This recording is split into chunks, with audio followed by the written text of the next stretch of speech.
Olá, você que acompanha a gente aqui nas ondas da Rádio Band News FM, seja muito bem-vinda, muito bem-vindo. Estamos no ar com mais uma edição do nosso Pretoteca, o programa que discute aqui as questões da negritude, que também celebra a nossa existência. A gente também está no ar em todas as plataformas de streaming e no YouTube da Rádio Band News FM. Eu aqui, Cíntia Martins, sempre na companhia de Larissa Alves. Tudo bem, Lari? Tudo bem, Cíntia, sempre um prazer imenso estar com você. E o Pretoteca de hoje é totalmente dedicado a ele, Vini Júnior, escolhido como o melhor jogador do mundo pelo FIFA The Best 2024, premiação que a gente estava já na expectativa. Ele que teve uma temporada excepcional, 2023-2024, um jogador incrível, potente, muito engajado nas questões raciais também. E a gente já esperava por esse prêmio, né, Cíntia? Desde aquela tristeza que a gente ficou quando ele não venceu na bola de ouro. Exatamente. O FIFA The Best, ele é realmente o retrato, o termômetro das arquibancadas, porque tem votação popular. As pessoas, o povo, quem é amante do esporte, amante de uma pessoa tão importante quanto o Vinícius Júnior, sabe que ele merecia ganhar esse prêmio. E é sobre isso que a gente vai falar hoje, né? A gente vai celebrar, fechar um ano contando vitórias de uma pessoa negra que, né, tem uma trajetória tão bonita e consegue honrar essa trajetória, né, como um ser humano que tem ajudado a transformar a sociedade. Então, a gente chama aqui para a nossa roda de conversa o Márcio Chagas, que é ex-árbitro profissional de futebol, que vai conversar um pouquinho com a gente, né, sobre problemas que passou dentro de campo, também a importância do Vini estar ganhando essa premiação. E o Marcelo Carvalho, que é criador, fundador do Observatório Racial do Futebol, que já virou aqui sócio do Pretoteca. Marcelo e Márcio, bom dia para vocês. Obrigada por estarem aqui com a gente. Bom dia, boa tarde, boa noite, né? Sejam bem-vindos. Bom dia, boa tarde, boa noite. É sempre um prazer estar aqui. Eu que me tornei, né, sócio, feliz demais. E agora na companhia do grande amigo Márcio Chagas, então... que bom que estamos aqui para celebrar vitórias. Maravilha. Bem-vindo, Márcio. Bom dia, boa tarde, boa noite. Também para vocês, meninas. Marcelo, meu camarada aqui de Mississippi Galdério, como eu gosto de dizer, né, Rio Grande do Sul. E é excelente nós estarmos celebrando hoje a vitória de um dos nossos.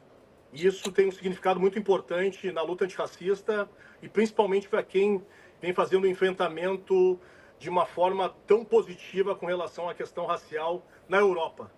Então, o Vinícius Júnior hoje, ele nos coroa, não somente ele, mas muito do nosso povo brasileiro que sofre essas mazelas históricas da escravatura, e a gente tem que quebrar esses grilhões urgentemente. Nossa, e eu nem imagino, né, o que você, Márcio, deve ter passado dentro de campo enquanto um homem, árbitro, autoridade negra, né, tendo que lidar com isso no dia a dia. Já já a gente vai destrinchar sobre isso. E ambos, né, o Marcelo e o Márcio são dois homens negros gaúchos, né, uma região que tem muitos casos, né, de racismo, que vocês são vítimas muito disso, né, e uma região onde a maioria da população não é negra. Então já já a gente vai falar das questões pessoais que vocês passaram, mas eu quero mais uma vez exaltar a questão do Vinícius Júnior, né? Porque ele sempre falou, quando ele não ganhou o prêmio anterior, ele falou, vocês não estão preparados. E eu acho que esse é um recado que a gente realmente tem dado à população no geral, né, mundialmente falando, porque as pessoas no geral, os racistas, não estão preparados para ver a gente em lugares de poder, em lugares de pensamento,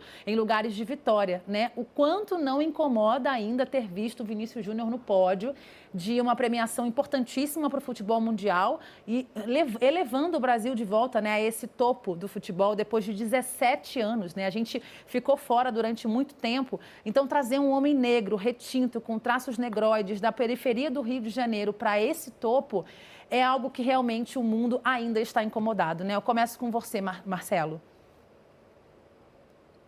Eu diria, eu ouso dizer que o mundo não está preparado para nos ouvir falar. O mundo não está preparado para perder os seus privilégios. E nesse momento, Vinícius Júnior, um homem negro, retinto, que não silenciou, mesmo com todas as tentativas que foram feitas para ele silenciar, é uma vitória e mostra para o mundo que nós não vamos mais nos calar. Eu acho que esse é o principal ponto que a gente precisa pensar aqui. Nesse momento, não são só os racistas que se incomodam com o discurso do Vini, com o trabalho do Observatório, com as falas do Márcio Chagas. Nesse momento, se incomoda toda uma sociedade acostumada com os seus privilégios, acostumada a enxergar somente pessoas brancas em determinados lugares. E nós estamos preteando esse lugar. Nós estamos ressignificando aquela frase, a coisa está preta. Ela ainda não está preta, mas ela vai ficar, pois nós vamos chegar em todos os lugares, seja com a permissão, digamos assim, dessas pessoas, seja com a nossa luta, com a nossa voz e com tantos homens e mulheres negras que estão se empoderando e lutando por seus direitos. Agora a palavra do Márcio, né, sobre esse mesma pergunta. Pois é um acalanto para nós, né, que sempre aguardamos que um dos nossos, que vem principalmente de uma história trágica, né, porque as histórias e os personagens são quase sempre os mesmos, são personagens que vêm de famílias desestruturadas, onde daqui a pouco um menino é criado pela mãe ou pelo um responsável, pela uma avó, né, e no Brasil se tem esse estigma, né, do preto vencedor vindo lá da tragédia. Né? E a gente tem que mudar esse quadro. Né? E isso só vai mudar através da educação, nós tendo pessoas cada vez mais empoderadas, mas conscientes de uma luta tão importante, que é a luta antirracista, que é essa luta de ocupar espaços que sejam de decisões e não somente de pessoas que estão cumprindo ordens, né? de pessoas que normalmente é a visão do imaginário do futebol. Eu tenho uma crítica muito forte com relação ao futebol hoje em dia. Eu vejo ele como uma representação muito forte da escravização, né? É uma representação contemporânea, onde ainda se fala em comprar e vender corpos com naturalidade, e normalmente são corpos negros que são vendidos, e inclusive se tornam moedas de troca através de percentuais. 50% do corpo de uma pessoa é do clube, 50% é de um grupo de investimento, e isso a gente tem que começar a debater também. Porque enquanto a gente não ocupar esses espaços, e aí não é ocupar por ocupar, com pessoas que sejam conscientes, a gente vai continuar esperando o surgimento de um salvador. Hoje tem sido o Vinícius Júnior, mas que o Vinícius Júnior tem aberto essa possibilidade para que outros jovens, meninos e familiares sejam conscientes de educar os seus filhos da importância de se ter um posicionamento. E Marcelo, você publicou logo depois dessa premiação no FIFA The Best, no Observatório, inclusive, né, um artigo que falava, que tinha como título, que na verdade eu vou fazer essa pergunta para você, que é o título da própria publicação: como o Vini Júnior trilhou a trajetória que fez dele a maior voz antirracista no futebol? Vini Júnior trilhou isso à custa de muito assédio, de muita dor, mas ele entendeu que ele não poderia silenciar. Se a gente pensar em Vini Júnior, na construção do menino negro que sai do Rio de Janeiro, a gente vai lembrar que Vinícius Júnior sofre racismo jogando no Brasil. Então são 1 ou 2 casos de racismo que o Vinícius Júnior sofreu aqui. Ao chegar na Espanha, o Vinícius Júnior sofre racismo e ele entende que ele não pode silenciar. Ele entende que não vai deixar de sofrer se ele deixar de falar. E o Vinícius Júnior levanta a voz e, no primeiro momento, ele sofre muita pressão da La Liga, pelo seu presidente e de diversos outros organismos espanhóis. Mas o Vinícius Júnior teve o apoio de diversas instituições no Brasil. O governo brasileiro, a CBF e outras instituições se colocaram ao lado do Vinícius Júnior. E aí o Vinícius Júnior entendeu que ele tinha força e poder para continuar falando, para continuar denunciando, para continuar buscando que esses racistas fossem presos, que esses racistas fossem punidos. Então o Vinícius Júnior entendeu o seu tamanho, o Vinícius Júnior foi estudar, né, foi perceber as nuances do racismo, se tornou um homem negro. Eu acho que desde sempre o Vinícius Júnior a gente pode dizer que esse se tornar negro está dentro do Vinícius Júnior, por ser um negro retinto, e ao longo desses últimos anos, com o apoio de diversas entidades, o Vinícius Júnior foi se empoderando, o Vinícius Júnior foi se colocando, o Vinícius Júnior foi buscando ser o que ele sempre sonhou, um jogador de futebol, com seu talento reconhecido dentro de campo, um homem negro que luta por justiças sociais através dos seus trabalhos, e um homem negro que não vai silenciar porque ele tem o apoio de diversas instituições e ele tem o apoio da sociedade. Então, ao longo dos anos, o Vinícius Júnior se torna essa voz potente que não foi possível ser calada. E a gente aqui desse lado continua torcendo para que o Vinícius Júnior continue dentro de campo, mostrando todo o seu talento, ganhando títulos, mas que fora dele os racistas e outros não consigam calar o Vinícius Júnior. Porque isso foi o normal ao longo da história. Tá aqui o Márcio Chagas, que depois vai falar da vida dele, e a gente vai perceber que o normal da sociedade e das instituições do futebol foi calar aquelas pessoas que buscam por seus direitos.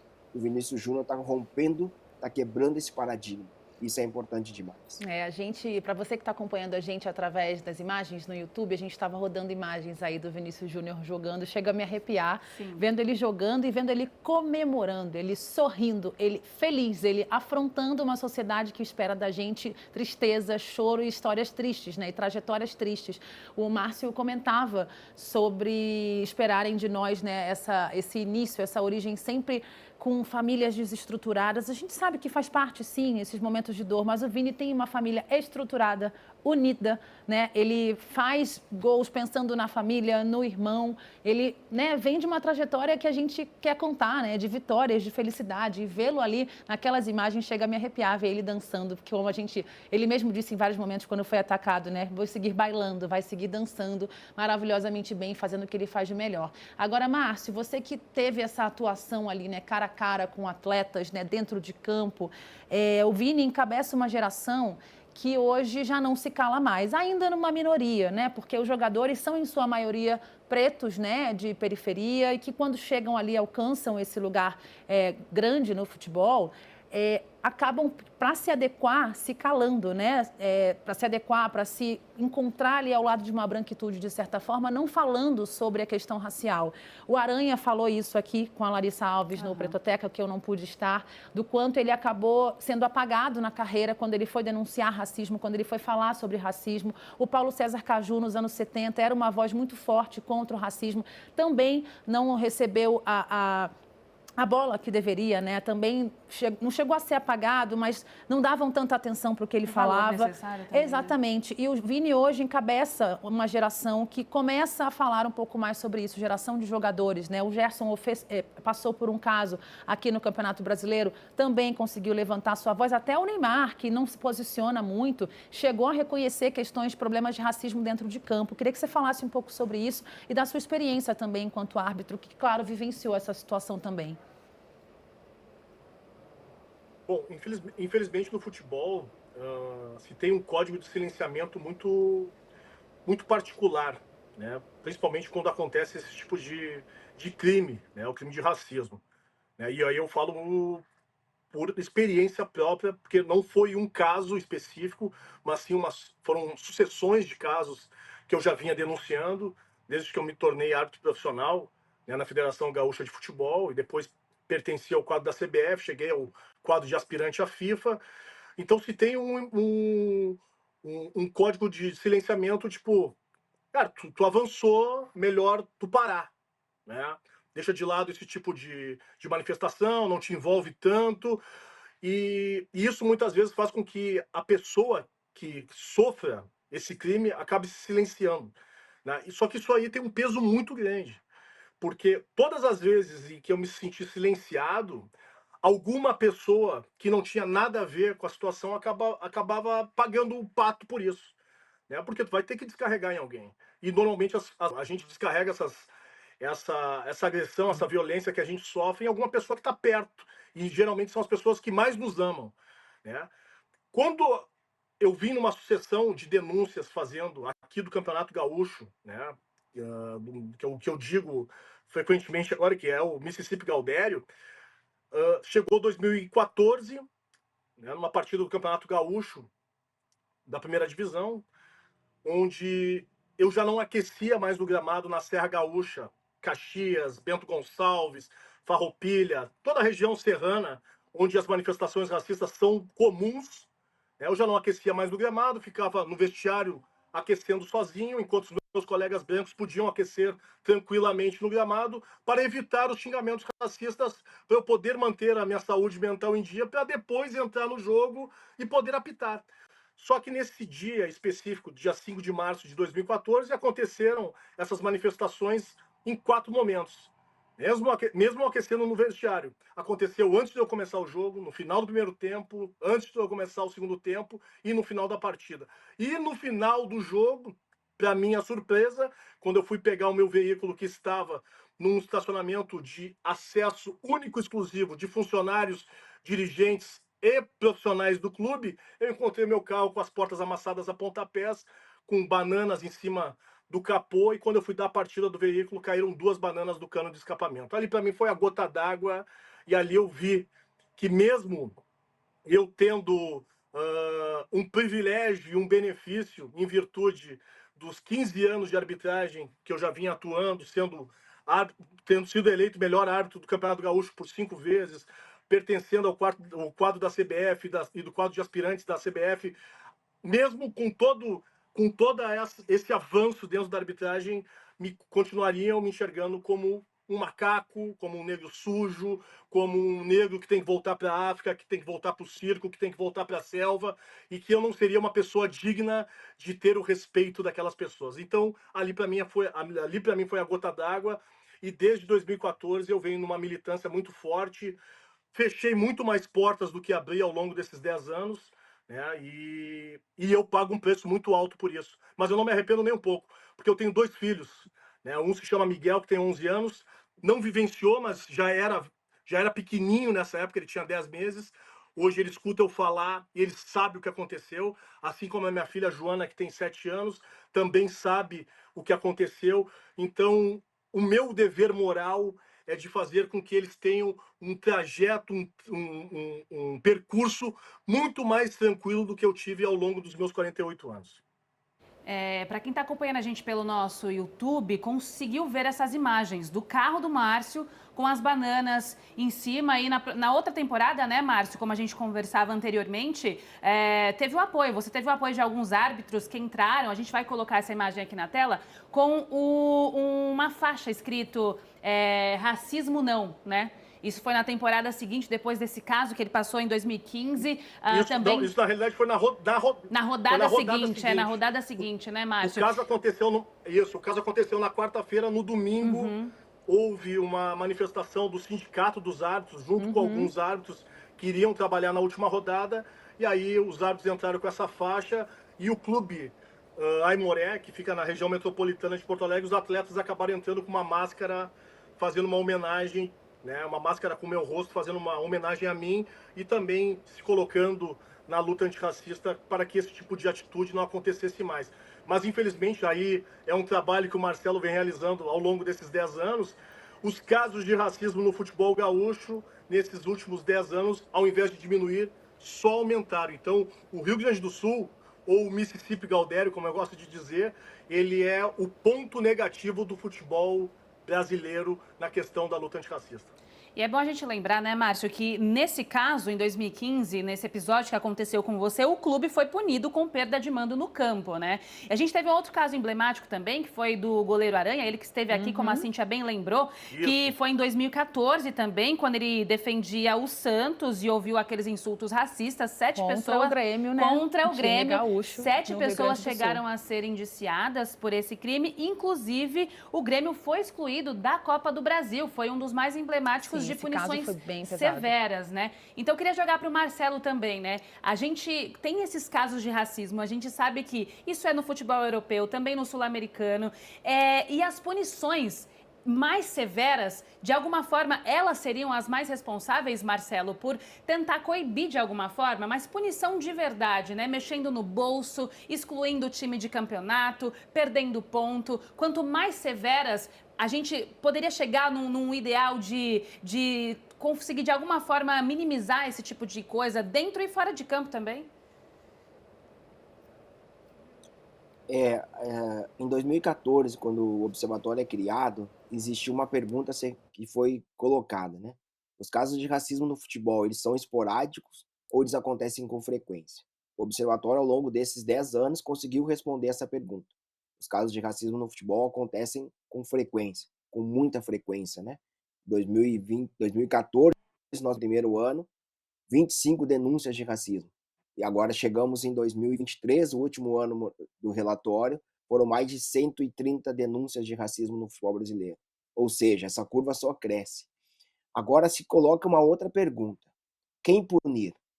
Clubes, CNPJ ou torcedores, CPF? E aí a gente está preso nessa pergunta e a gente não consegue evoluir. Por quê? Lá em 2014, o caso do Grêmio e o caso do Márcio são 2 casos que tiveram a mesma punição, com reflexos diferentes, consequências diferentes. O caso do Márcio Chagas, o Esportivo foi punido com perda de pontos, acabou sendo rebaixado do campeonato. E o caso do Grêmio, o Grêmio perde pontos e por conta de ser jogos de ida e volta, ele acaba não lutando mais a competição. Mas são 2 casos de perda de pontos. De 2014 para cá, não tendo mais essa punição. Ou se ela aconteceu, foi algo muito raro. Então, o que a gente tem percebido no futebol é a punição através da multa. Então, a gente percebeu, por exemplo, que a Conmebol aumentou a multa de $30 mil para $100 mil. A gente tem no Campeonato Brasileiro multa também direcionada aos clubes de futebol. E a gente está vendo que isso não está resolvendo. A gente pensa, e toda a sociedade fala, na punição através de perda de pontos ou de exclusão de um time de campeonato. Só que isso não está na regra. E mudar essa regra é algo que a gente está vendo que é muito complicado. E a gente também precisa entender que lá em 2014, nesses casos que foram punidos com perda de pontos, foram mais de um torcedor que ofendeu. O que está escrito no artigo 243 do CBJD. Quando a punição for através de vários torcedores, uma quantidade grande de torcedores, e isso não está determinado quantos torcedores são, o clube corre o risco de perda de pontos ou exclusão do campeonato. E o que a gente tem percebido ao longo dos anos, os casos de racismo no futebol brasileiro, eles são casos de um torcedor que está no meio da multidão, que profere xingamentos ou que faz gestual de macaco. A gente não tem coletivos de torcedores cometendo atos racistas no Brasil, o que é muito comum na Europa e o que levou a FIFA a fazer a regra de 3 passos e agora fazer uma nova determinação, que é o símbolo, né? Tem um símbolo que o jogador faz quando ele perceber que está sendo insultado. Mas isso na Europa é comum.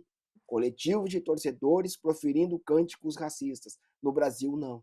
No Brasil, a maioria, ou 90% dos casos, é um torcedor, no máximo 2 torcedores que fazem um gesto, que fazem xingamentos racistas. E aí a gente se depara no tribunal com essa questão. Se identifica e pune o torcedor ou se pune o clube? Na minha interpretação, a gente tem que responsabilizar o clube de futebol. Quando o clube identificar esse torcedor e esse torcedor for punido, o clube tem que ser responsabilizado a fazer ações de combate ao racismo. E ações que eu digo ações de conscientização, ação de educação. Por quê? Porque muitas vezes quando a gente fala em punição aos racistas, a gente percebe várias pessoas dizendo, não, mas isso é um linchamento, essa pessoa vai ser prejudicada, e o debate vai para esse lugar. As pessoas esquecem que isso é crime. Então a gente precisa punir quando a gente identifica o torcedor, mas a gente precisa responsabilizar o clube para que o clube faça campanhas que eduquem a sociedade para o que é o racismo e principalmente para as consequências do que é o racismo. Se a gente pensar em punição, punição, punição, a gente já é uma sociedade que pune muito. A gente é uma sociedade punitivista, a gente está com os presídios lotados de pessoas. Então a gente precisa conversar, a gente precisa educar. E o clube tem papel fundamental nesse debate. Ou seja, o clube é responsável pelo que acontece dentro do estádio e ele vai trabalhar com campanhas de conscientização e educação. E esse torcedor tem que ser proibido de voltar ao estádio de futebol. E os torcedores que estão em volta precisam mostrar na prática que são antirracistas. Identificar esse torcedor, levar ele para a polícia, levar ele para o GCRIM e não dar risada, como a maioria dos casos a gente percebe no Brasil. É um torcedor cometendo ato racista e os que estão na volta estão rindo. Então a gente precisa mudar isso, né? E mudar isso é responsabilizando os clubes, responsabilizando as federações, para que de fato a gente tenha um tribunal muito mais atento a essas questões. Porque muitos casos vão para o tribunal e o tribunal não entende como algo grave e aí não tem punição para ninguém e essa sensação de impunidade faz com que outros torcedores estejam na arquibancada cometendo atos racistas. Exatamente. E você fala, né, de todas essas questões da educação, é algo que realmente, às vezes, a sensação que dá é de que os resultados vão vir muito lá na frente, né? Porque a gente tem uma geração hoje de crianças, de adolescentes que tem contato com essa palavra que a gente não teve, antirracista, né? Não se falava sobre isso quando a gente era criança e adolescente.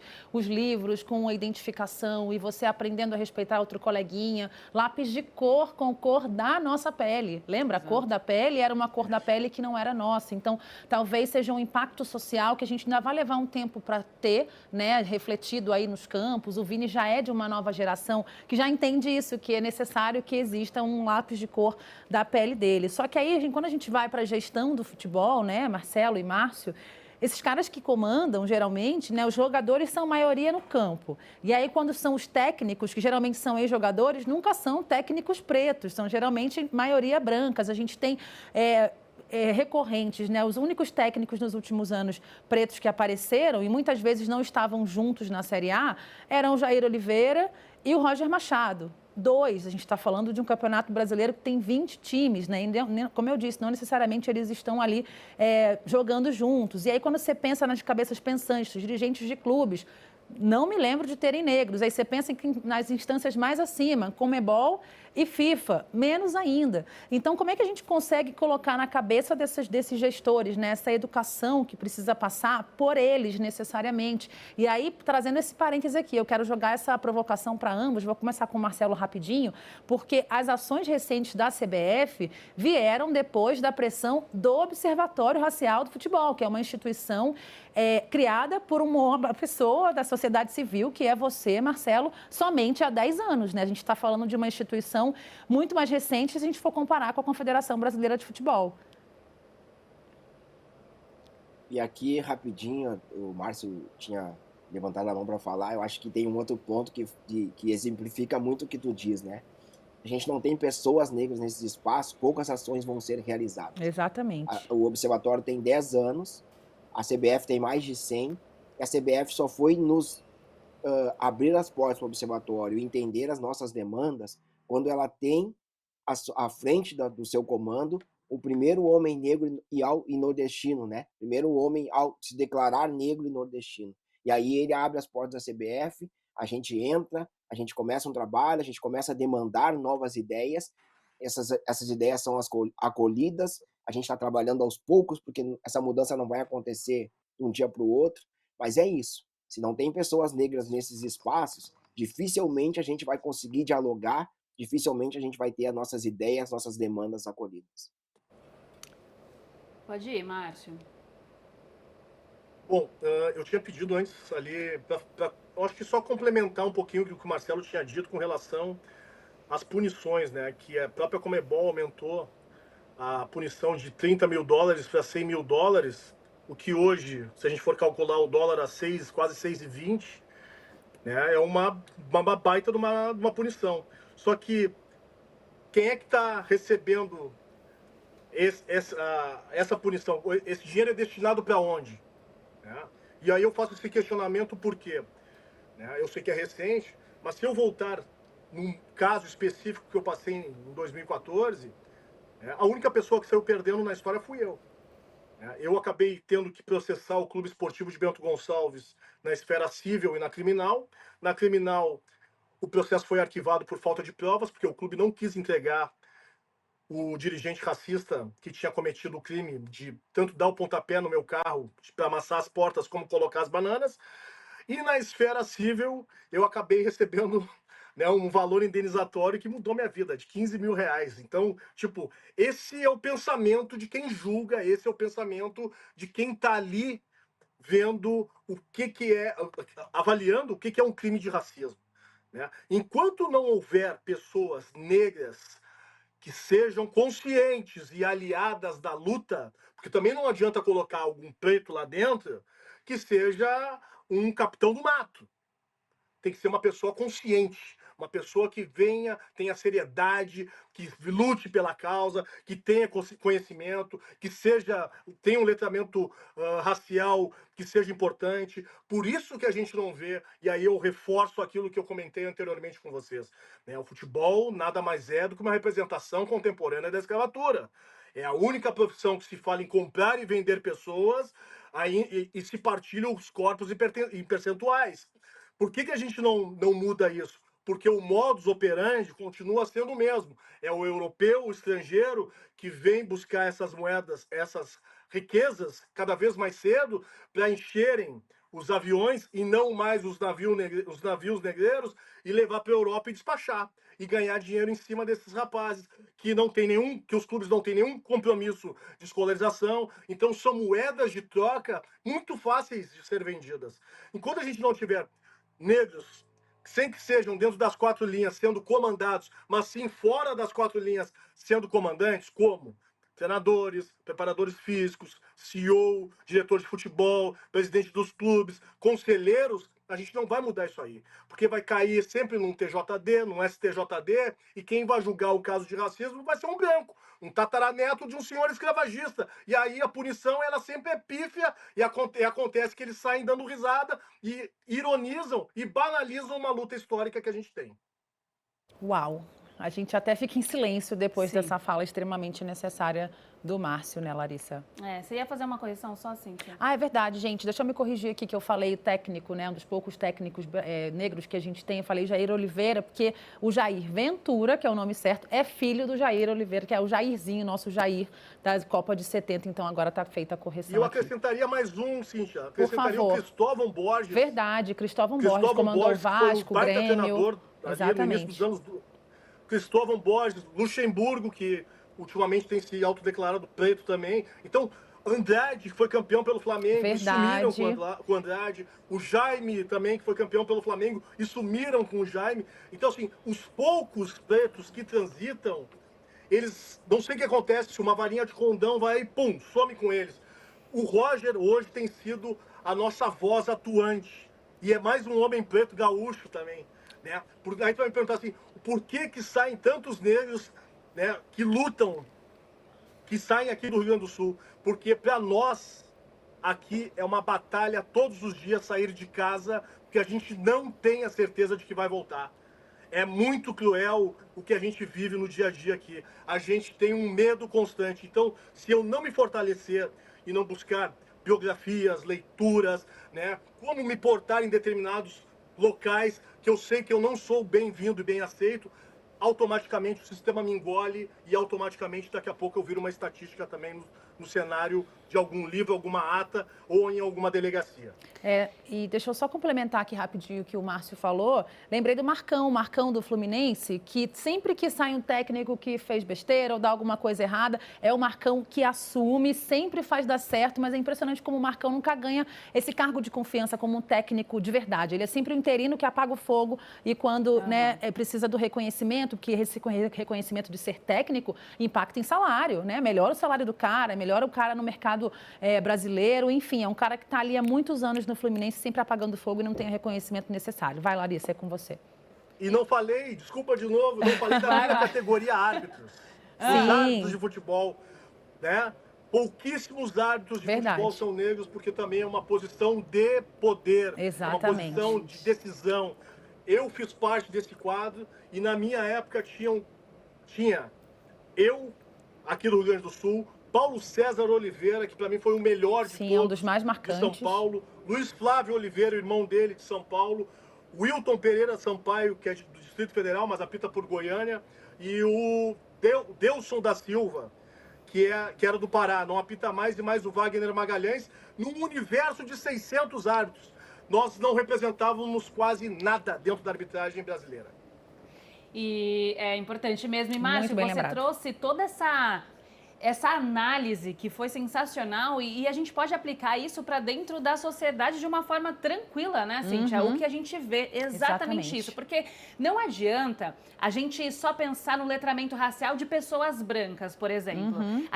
Essas pessoas que estão no poder, a gente precisa sim colocar pretos no poder, porque o olhar sensível e muitas vezes as pessoas, por mais que elas tenham conhecimento, elas decidem ser racistas. Racismo, a gente fala muitas vezes, é decisão, não é falta de conhecimento. Óbvio que a gente precisa de um letramento racial, tanto de pretos quanto de brancos, mas quando a pessoa é racista, é decisão. E a gente tem muita gente que olha com um olhar racista, sim, para tomadas de decisão, e aí a gente fica nessa bola de neve, vai, não faz nada acontecer. E outra coisa, agora para trazer justamente as pessoas brancas também para essa discussão, né? Qual o papel delas fundamental nesses casos? Porque a gente sente muita falta, por exemplo, de grandes atletas se manifestarem em relação aos casos de racismo. A gente sente falta, sim, da voz do Messi falando quando acontece alguma coisa. O Vini Júnior muitas vezes está sozinho. É muito difícil para ele, né? Estar naquela posição, mas ele enfrenta de peito aberto sozinho. Só que cadê esses grandes nomes como o Messi, por exemplo? Marcelo, qual que é essa grande dificuldade, né? É o medo de quê? É do cancelamento? É o medo de você ser, de alguma forma, virar alvo como o Vini Júnior? Não vai virar, porque você é branco, então já começa aí, né? Então o que acontece, né? Por que eles não se manifestam? Por que esse medo todo? Historicamente, o futebol não produz essas pessoas. O Márcio colocou um ponto ali que fala que os clubes deveriam ir além de formar jogadores de futebol, né? Formar cidadãos. E a gente precisa pensar nisso, assim. A gente olha pro Messi hoje, Messi, Cristiano Ronaldo, mas se a gente olhar para trás, quais jogadores de futebol ao longo da história, sejam brancos ou sejam negros, lutaram por direitos humanos? Lutaram por uma sociedade mais igual? E vou além. Quais jogadores de futebol ao longo da história lutaram pelos seus próprios direitos? A gente tem uma lei que termina com a lei do passe, né? O Márcio fala em compra e venda. Isso era muito pior antes, porque o jogador era, se ele não aceitasse as transações, ele ficava sem jogar, não era permitido que ele exercesse a sua profissão. E aí a gente tem uma lei que eu acho que se eu não me engano, é a lei Bosman, o Márcio de repente pode me corrigir, que é a possibilidade do jogador não ter mais o vínculo tão grande com o clube de futebol. Então o jogador, ele não chegou a um acordo, ele pode sair dali e jogar em outro lugar. Agora a gente está tendo uma outra questão judicial sendo decidida na FIFA, que é um jogador também que sai de um clube, aí tem uma multa extremamente grande, ele não paga a multa e começa a jogar. E se ele ganhar na justiça, vai ser uma grande mudança na lei do passe, né, que tem no mundo. Então, assim, a gente tem 2 casos aqui. E a maioria desses jogadores não se unem. Quando a gente precisa entender, assim, quando a gente fala de jogador de futebol, a gente sempre vai pensar no Messi, no Neymar, num Gabigol. A gente vai sempre pensar nas exceções. A gente precisa cada vez mais falar que esses jogadores que ganham salários exorbitantes, eles são exceções. A grande maioria dos jogadores de futebol no mundo e no Brasil ganham até 2 salários.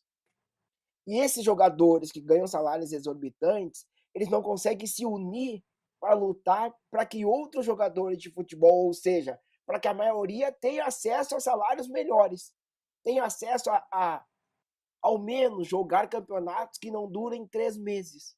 A gente faz um debate muito grande no Brasil, que é sobre terminar com os estaduais. Mas os estaduais são a possibilidade da grande maioria dos jogadores de futebol de exercer a sua profissão. A gente acabar com os estaduais, esses clubes que tem no interior do Brasil vão disputar o quê?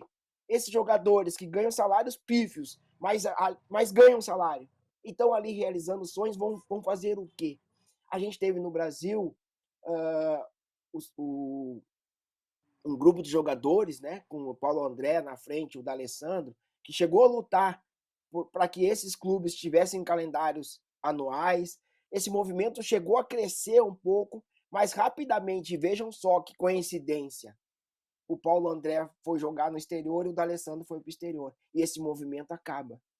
Então, a gente não tem um movimento de jogadores de futebol e de árbitros, né? Porque a gente já entrar na categoria de árbitros. Os árbitros hoje, eles são quase que amadores, e é uma grande luta para que esses árbitros se tornem profissionais, ou seja, exerçam só a profissão de árbitro de futebol e não duas profissões.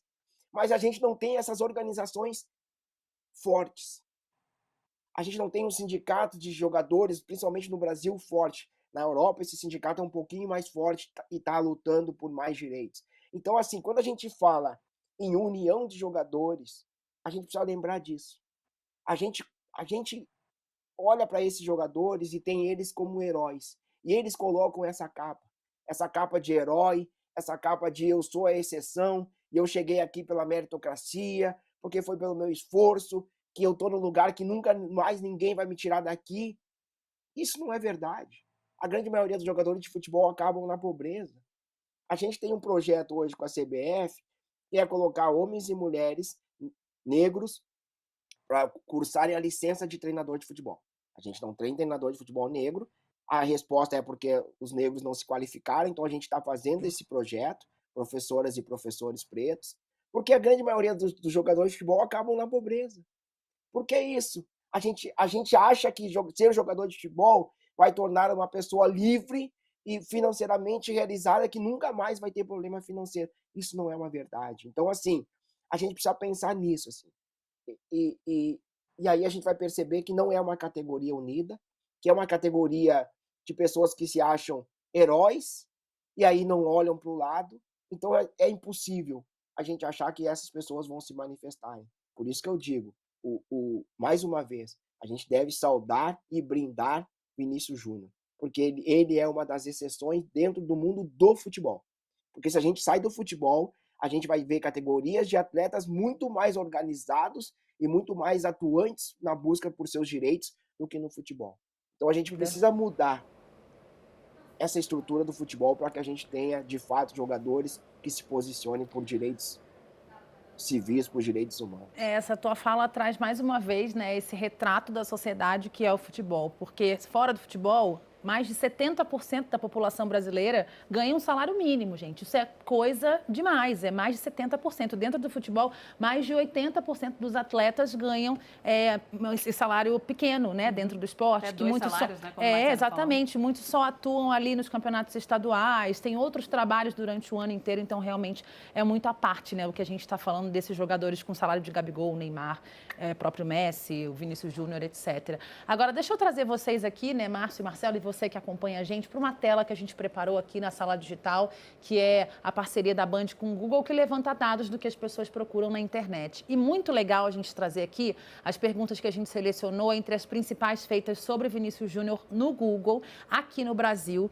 Muito legal a gente ver que as pessoas estão preocupadas com o desempenho do Vini. Claro que as questões raciais, né, também permeiam ali a curiosidade, o imaginário das pessoas sobre essa luta antirracista do Vini, mas a gente traz aqui o que as pessoas querem saber dele dentro de campo. Quantas Champions ele tem, quantos jogos tem pela seleção brasileira, ainda em que ano que o Vini foi para o Real Madrid, quantos gols ele tem na temporada 24-23 e se ele vai sair do Real Madrid, isso não é uma questão por agora, né? Continua depois de ter ganhado o FIFA The Best, depois de ter conquistado aí um ano, né, espetacular dentro de campo E além disso, né, assim, são as vitórias que a gente quer contar, né, de um jogador que tem uma carreira impecável dentro de campo, de forma pessoal, né? Um cara que não dá trabalho, não é não, Marcelo e Márcio? É um cara que não tem problema, não se envolve em polêmica, tem uma vida realmente mostrando ali o que ele veio, né, jogar dentro de campo e ser um cara bom para a sociedade. Bom, a partir do momento em que ele assumiu essa postura, eu acho que é difícil ele ter essa tranquilidade toda, né? Eu espero que um dia ele consiga se preocupar somente em jogar futebol. Eu acho que isso vai ser muito importante, inclusive, para a nossa seleção brasileira, que vive uma lacuna aí de títulos mundiais desde a Copa de 2002. Né? E hoje os grandes nomes e a esperança, né, de que a gente volte a conquistar uma Copa do Mundo é essa geração aí do Vinícius Júnior, Rodrigo e companhia. Né? A geração que tem a possibilidade, a chance de fazer um diferencial nessa seguindo a linha do que o Marcelo mencionou, né, de repente fazendo um diferencial daquilo que a democracia corintiana tentou fazer na década de 80. Né? E eu gostei muito de uma entrevista que um dia o Casagrande ainda disse que um dos arrependimentos dele naquele processo da democracia corintiana foi que eles nunca abordaram a questão racial, que aquilo ali ficou um sentimento assim de vazio. Por que a gente não abordou? Por que a gente não levou em consideração o quanto era importante aquilo ali também? Né? Óbvio que a luta era uma questão histórica de contra a ditadura, né? Que foi uma mazela no nosso país por quase 20 anos, não, mais de 21 anos, mas esqueceram de adotar uma posição mais firme com relação à luta antirracista. Algo que os atletas americanos sempre nos deram como exemplo, né? Desde a época do Muhammad Ali, Jesse Owens e outros tantos. Mas que tenhamos. Hoje a gente tem uma gama de escritores, né? E aí cito Jefferson Tenório, que é daqui do Rio Grande do Sul também, do Mississippi Galdério, temos a Djamila Ribeiro, temos Cida Bento, o próprio ex-ministro, né? O Silvio Almeida, várias pessoas que vêm contribuindo de uma forma para que a gente potencialize o nosso povo, para que a gente tenha cada vez mais conhecimento pautado em cima das nossas lutas. Que não seja somente um grito que a imprensa compra por um determinado momento para ter um ibope imediato, mas que isso também seja algo que aconteça dentro da imprensa esportiva brasileira e da imprensa no geral, né? Eu me sinto extremamente lisonjeado de estar participando com vocês, com duas mulheres pretas, né, apresentando esse programa, porque eu hoje, com 48 anos, se eu voltar no tempo e imaginar o meu tempo de criança, jamais imaginaria participar de um programa de televisão esportivo com duas mulheres negras. Né? Uma televisão aberta como a Band e tal, uma programação tão notória, né, que sempre destacou a questão do esporte. Então, isso aí são vitórias. Vocês são vitoriosas, vocês vão inspirar a minha filha, Joana, e outras tantas meninas pretas que um dia vão ligar a televisão e vão se enxergar e vão dizer: eu quero ter esse cabelo black da Cíntia, eu quero ter esse cabelo liso da Larissa, eu quero ser uma mulher preta à frente de um programa de televisão, como a Karine Alves e outras poucas que aparecem, mas aparecem para brilhar. É isso, Karine Alves, que é minha amiga, inclusive um beijo pra Karine.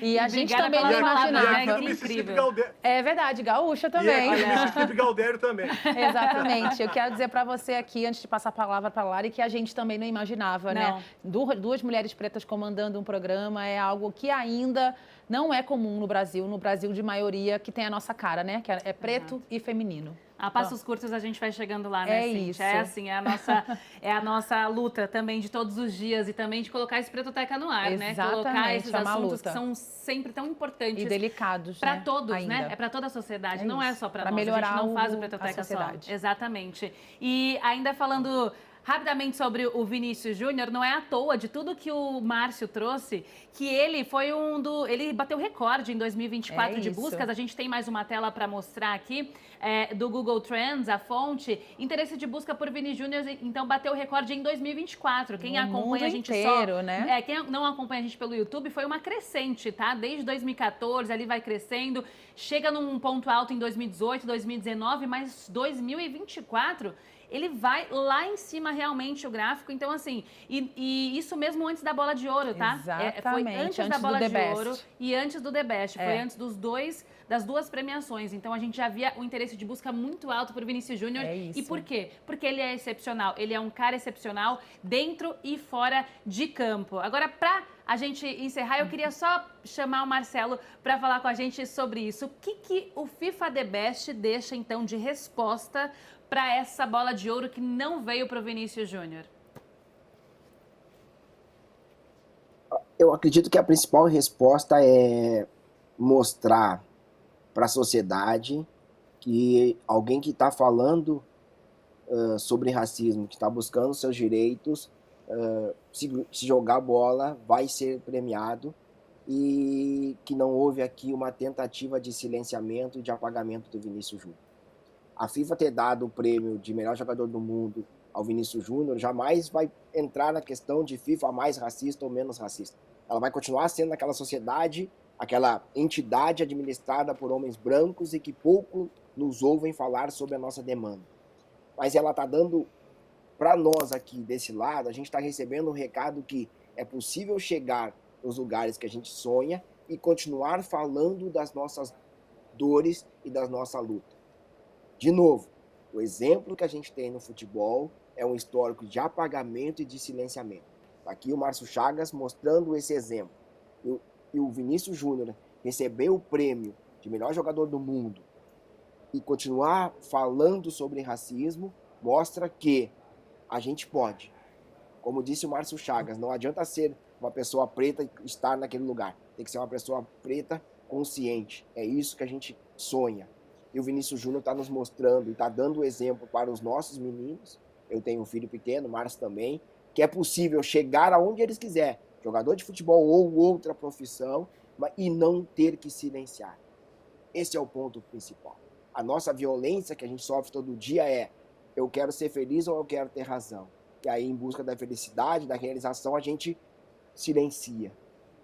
O prêmio dado ao Vinícius Júnior mostra que a gente pode continuar falando, pode continuar buscando nossos direitos. Eu só queria voltar um pouquinho atrás ali, num outro debate que o Márcio puxou, que é da importância do letramento racial, né? Para pessoas pretas e para as pessoas brancas.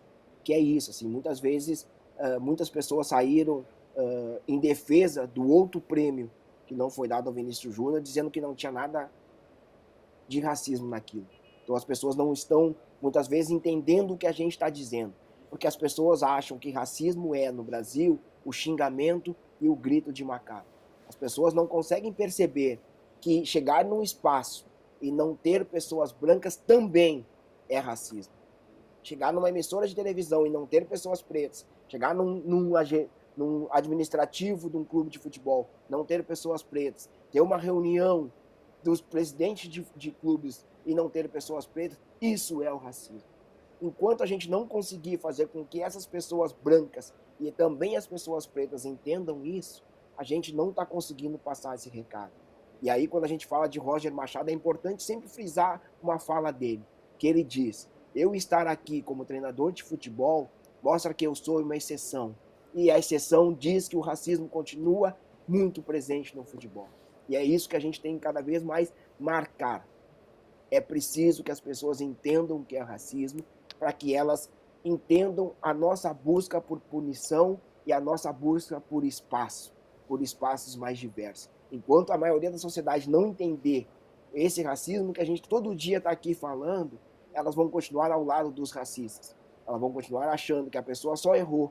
Elas vão continuar achando que não ter pessoas pretas num lugar, determinado lugar de gestão e comando, é por culpa nossa.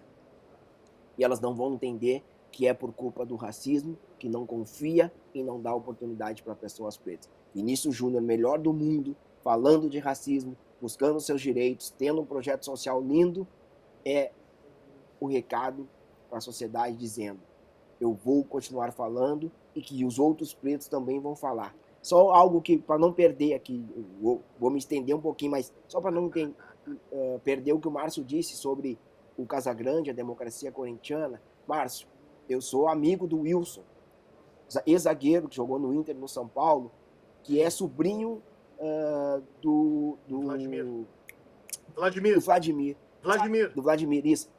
isso. Sabe o que ele me diz? Que ele não consegue entender como ele não falava de racismo. Se durante o almoço de domingo estava na mesa o Vladimir, estava na mesa o Gabriel, ex-lateral direito, estava ele falando do racismo que violentava ele todos os dias. E aí naquela reunião de família, eles três dizendo: gente, o que aconteceu com a nossa passagem dentro do futebol que a gente não falou de racismo? Eu disse para ele: não existia oportunidades. Não existiu o observatório, não existiu o Márcio Chagas, não existiu o Pretoteca, não existiu as oportunidades que agora estão sendo dadas, que talvez hoje seja muito mais fácil a gente falar de racismo e não falando só de dor. Então, viva as nossas conquistas, viva o Vinícius Júnior, e que daqui a 30 anos a gente possa celebrar tantas vitórias que a gente está tendo nesse momento, mesmo que elas não estejam acontecendo na velocidade e nem como a gente gostaria. É isso, porque por mais que eles não estejam preparados, nós não seremos mais silenciados e interrompidos. Nem sei como agradecer ao Márcio Chagas, ex-árbitro de futebol, também ao Marcelo Carvalho, que é do Observatório Racial do Futebol, que já virou nosso sócio aqui, né? E espero que a gente tenha conseguido trazer para você, né, que ouve, que vê a gente, a necessidade de tratar desse assunto, a necessidade de tentar aqui diminuir, né, gradativamente problemas raciais que o Brasil passa e sofre todos os dias, especialmente dentro do futebol, e mostrar a grandiosidade de contar a história um pouco, a trajetória e celebrar essa vitória de Vini Júnior no FIFA The Best, né, que é uma vitória para a sociedade, é uma vitória para a nossa luta. Obrigada, dupla, por conversar com a gente, viu? Obrigado, gurias. Valeu, um prazerzão conversar com vocês. E eu faço um convite pelo meu amigo Marcelo Carvalho aqui para vocês. O Observatório da Discriminação Racial, que é hoje a principal entidade, né, nessa luta antirracista, não só no Brasil, eu acredito que no mundo, né, e me atrevo a dizer isso, será homenageado no Carnaval do ano que vem aqui em Porto Alegre pela Escola Imperatriz, Dona Leopoldina. Que legal! Com o samba enredo mencionando o Observatório. Então isso o Marcelo deixou, é porque o Marcelo é meio humilde, ele não gosta de falar ele é tímido. das conquistas. E eu estou dizendo que seria legal se vocês viessem participar do Carnaval nessa homenagem justa e merecida do Observatório. Beijo para vocês, beijo meu amigo Marcelo. Bom final de ano, bom Natal, bom Ano Novo, que 2025 o Vinícius Júnior ganhe novamente, não só o bola da FIFA, mas a bola de ouro também, para que a gente venha aqui conversar novamente, enaltecendo. Valorizaram mais um irmão nosso merecedor. É isso. Suas palavras, Marcelo. Ô, Marcelo, valeu. Valeu. Realmente eu sofro desse mal e é um mal que não é só meu, né? É um mal que está na população negra, de muitas vezes a gente não celebrar nossas conquistas. A gente não sabe se elogiar, né? Isso, essa é uma coisa que colocaram nas nossas cabeças, que a gente acha que não estamos conquistando. Estamos conquistando muito.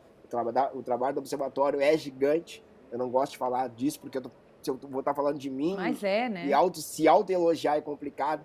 Mas é isso, assim, é um trabalho que alcançou o mundo inteiro e estaremos no Carnaval de Porto Alegre, então fica aqui um convite para todo mundo celebrar, porque o Carnaval é preto, o Carnaval é nosso, o Carnaval é protesto, né? É isso, e o movimento negro no Rio Grande do Sul é muito forte, né? Mas isso aqui é um papo para a gente ter em outro momento, falar muito mais forte, porque, né, vocês têm que resistir aí, são minoria, então são muito unidos, é um movimento forte que existe aí da negritude do Carnaval resistindo em Porto Alegre. Larissa, muito obrigada mais uma vez por participarem aqui com a gente. Um forte abraço, feliz ano novo, feliz Natal para vocês, para a família de vocês também. Quero agradecer também a você que nos acompanhou até aqui, que nos acompanhou ao longo de todo esse ano, né, Cíntia? Tivemos episódios incríveis, marcantes e nada melhor do que acabar com neste ano, falando da vitória do nosso irmão Vini Júnior, essa vitória que é coletiva, como a gente já trouxe aqui, né, Cíntia? Foi ótimo fechar com chave de ouro esse ano, com o Márcio, com o Marcelo, celebrando a vitória de mais um dos nossos que a gente viu crescer ali dentro de campo, né? Vinícius Júnior começou muito novinho no Flamengo, já mostrando ali que viria, né? Mostrando que seria o atleta e a pessoa, o ser humano, que vem modificando a sociedade dentro e fora de campo. Foi um prazer estar com você aqui ao longo desse ano. É com esse episódio que a gente se despede de 2024. Mas calma, que a gente está preparando coisas maravilhosas para 2025. A gente já tem aqui na manga tantos artistas e pessoas incríveis que vão estar aqui com a gente discutindo a negritude e o melhor, celebrando a nossa negritude. Um beijo para você, que seja um 2025 maravilhoso, assim como foi esse. É isso, a gente se encontra então na próxima temporada de Pretoteca. Até lá, forte abraço, grande beijo em todos vocês e a gente se vê na próxima. Tchau, tchau, gente.